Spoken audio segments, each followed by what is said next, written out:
Hello and welcome back to the ACA Today. This is a segment that I do on the Affordable Care Act, which is a policy that I find to have been the biggest fraud in domestic U.S. policy ever. It is a lie from beginning to end, and people should start to wake up to it. We're going to do a short segment today, so stay tuned. There's only going to be 2 stories, but there's stories coming out all the time on the Affordable Care Act. However, there's very little traction going on in terms of getting together enough people to replace it. So we're just going to have to talk about a couple developments and issues that are they continue to crop up with it. On August 20th, the Motley Fool, which is a financial news organization, they primarily deal with investments. They said that Obamacare 3 reasons Obamacare premiums are set to skyrocket in 2018. Now, what they did say, unfortunately, is that they went along with the mainstream story, the front story, that it helped reduce the uninsured rate from 16% to around 9%. Now, it also says a dramatic cut in the uninsured rate was credited to subsidies that allowed low-income individuals and families the opportunity to afford health insurance, as well as the individual and employer mandates that gave consumers and companies incentive to purchase health insurance or offer health insurance options to employees. These are just lies. The majority of the people that were covered under Obamacare were covered due to the Medicaid expansion. Then it says, but as we know, Obamacare hasn't been perfect. Well, you don't say.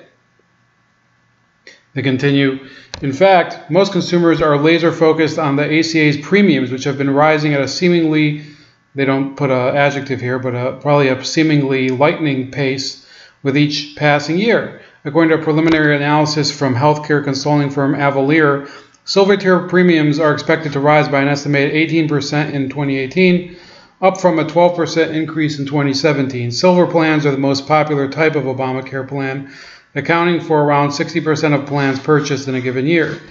If you're a subsidized consumer or family, you probably won't feel too much of a sting from an 18% increase. However, middle-class consumers who don't qualify for subsidies could be in for a major sticker shock.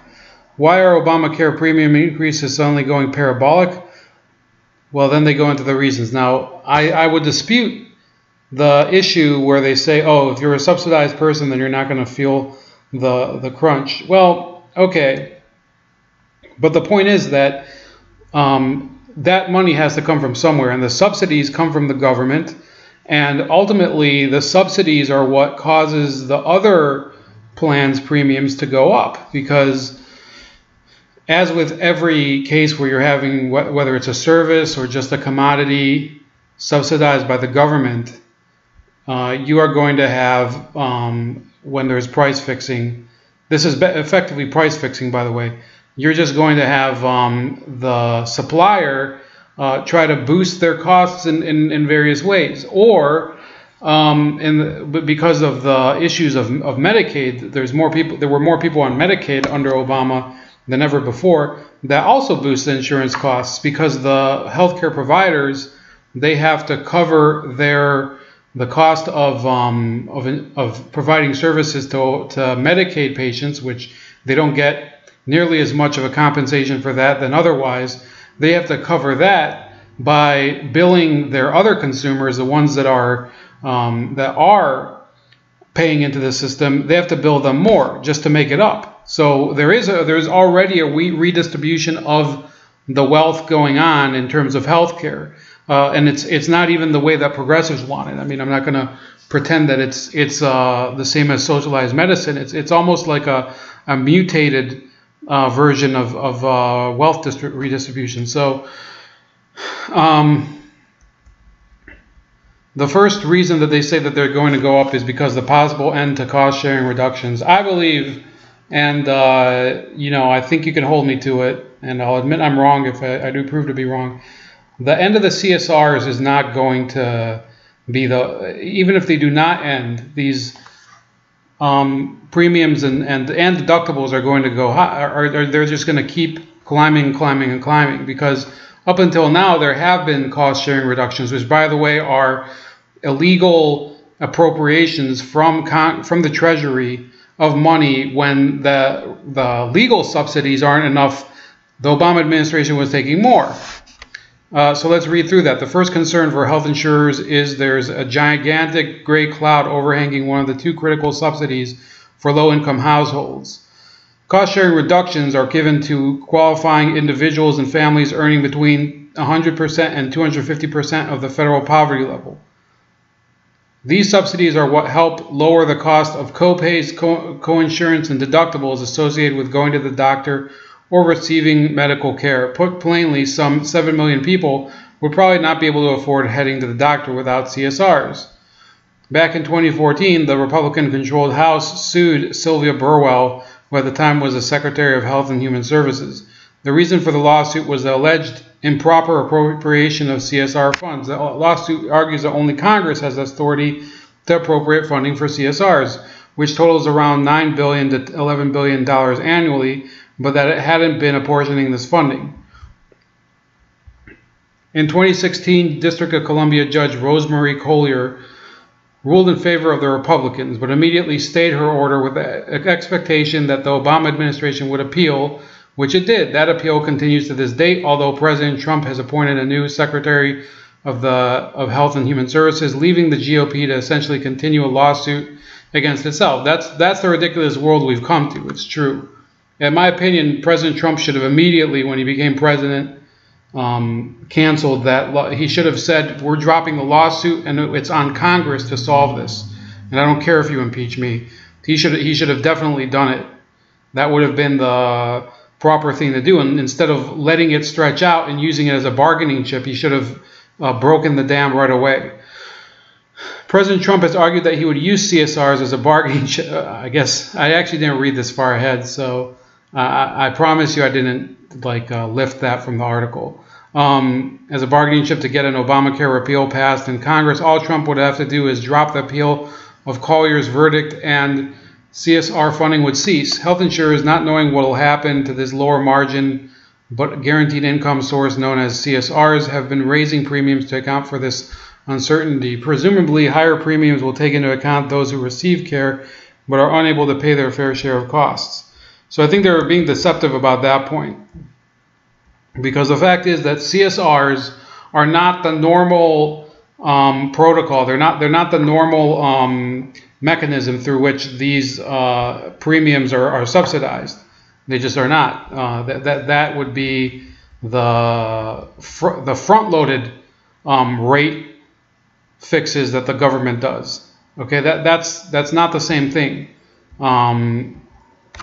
I think CSRs are more geared towards covering cost overruns, which is one of the real reasons that government should not be involved in healthcare, because there's inevitably complications and other issues that drive the costs up for unforeseen reasons. That says, 2, insufficient young adult enrollment via weak SRP guidelines. A second reason Obamacare enrollees should expect to see their premiums rocketing in 2018 is that the shared responsibility payment isn't working. The SRP is the penalty individuals are supposed to pay for not purchasing health insurance. It's the financial incentive that's designed to give holdouts a forceful nudge into buying insurance. However, there's a very wide gap between the actual cost of the penalty for not buying health insurance and the average premium cost for a full year of insurance.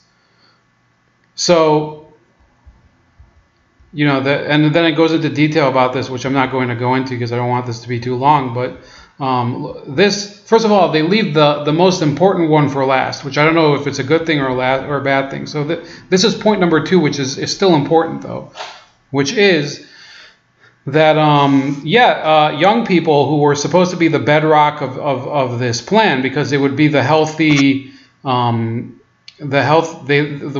bedrock. I already used a metaphor.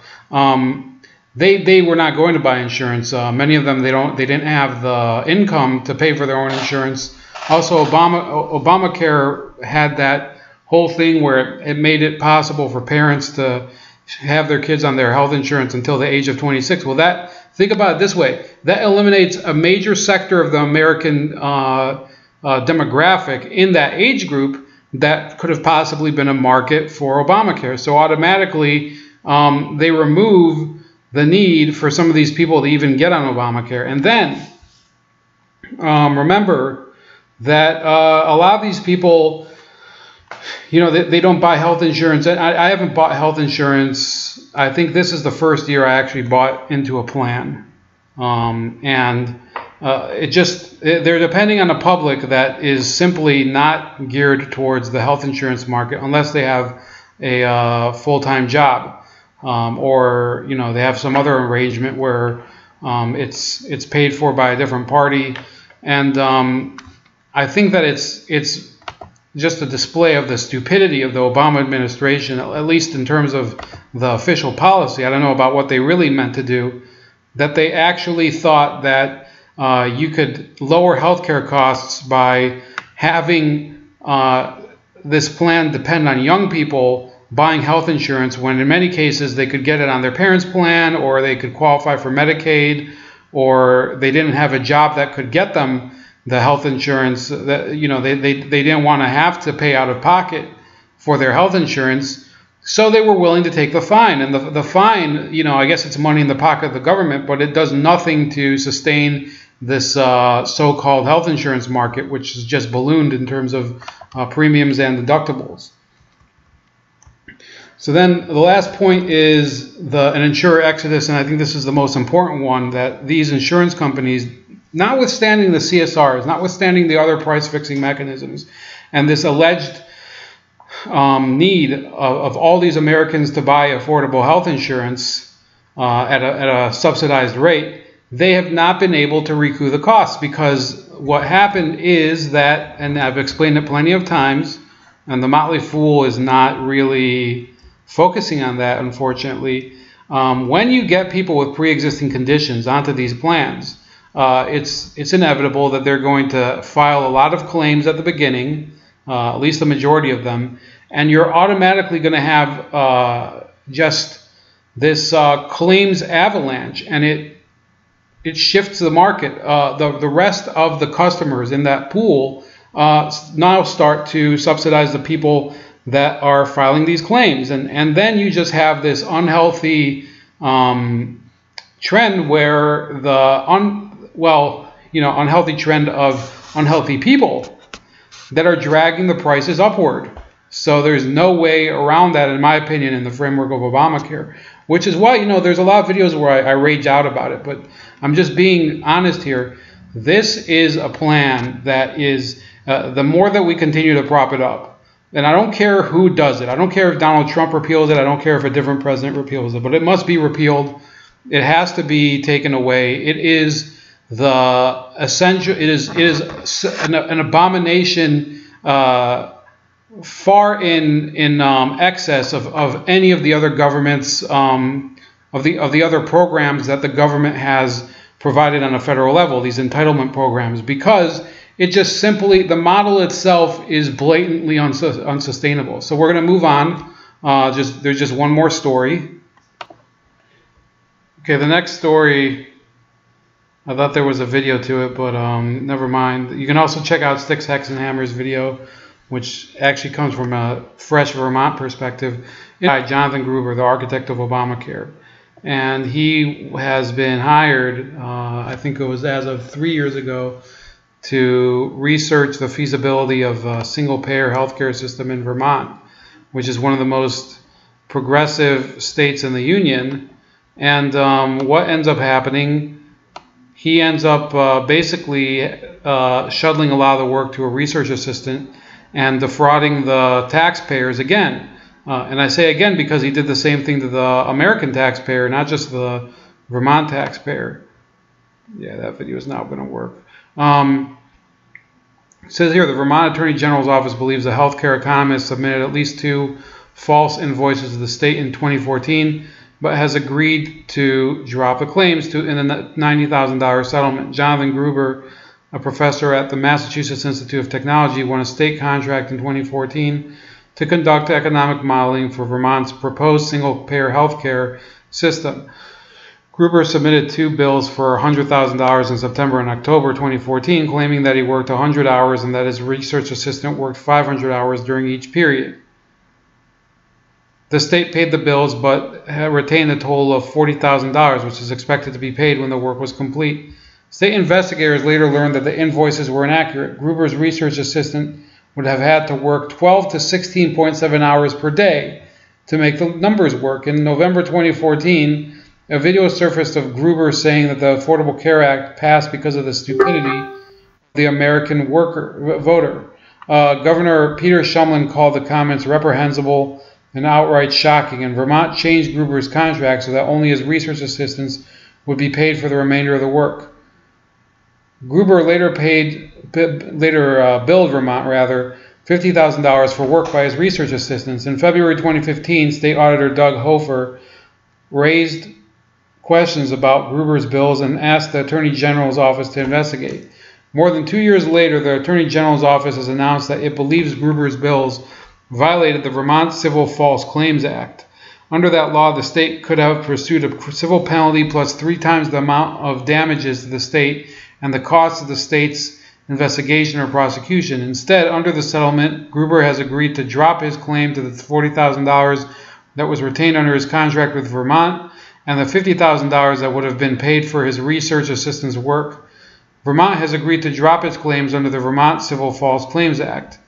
When contacted by email Thursday, Gruber declined to comment. The settlement says that Dr. Gruber denies liability in general and specifically denies that he violated the Vermont False Claims Act or any other state or federal law, regulations, or rules, including the common law. So it says he signed it on May 10th. It was signed by the state on June 8th. So basically what we have here is further proof that this is the type of person that was hired to put together Obamacare, one of these smoke and mirrors academic people that they claimed,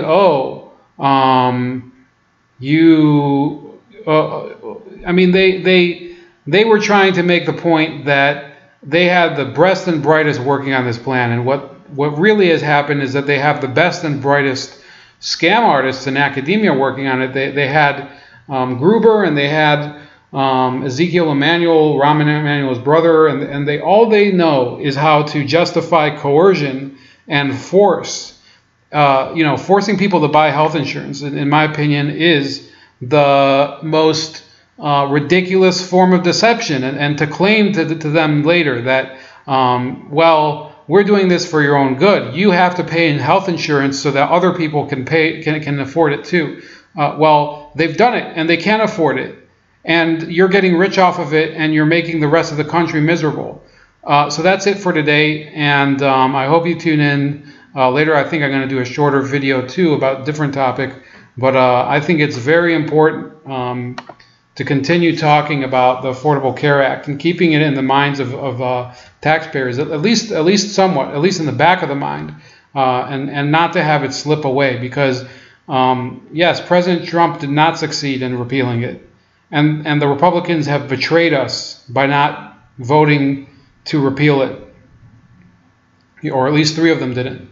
And a number of other ones in the House. We have to remember that, and we have to shove it in their face that they're bolstering a deception. They're propping up a fraud. And it's on them now. It's on them, and it's on their Democratic buddies that they pretend to hate. So that's it. This is Ramon, Bold Like a Leopard, ACA Today. Leave your comments below, and I'll also put my contact info and my page. And, we'll talk to you later.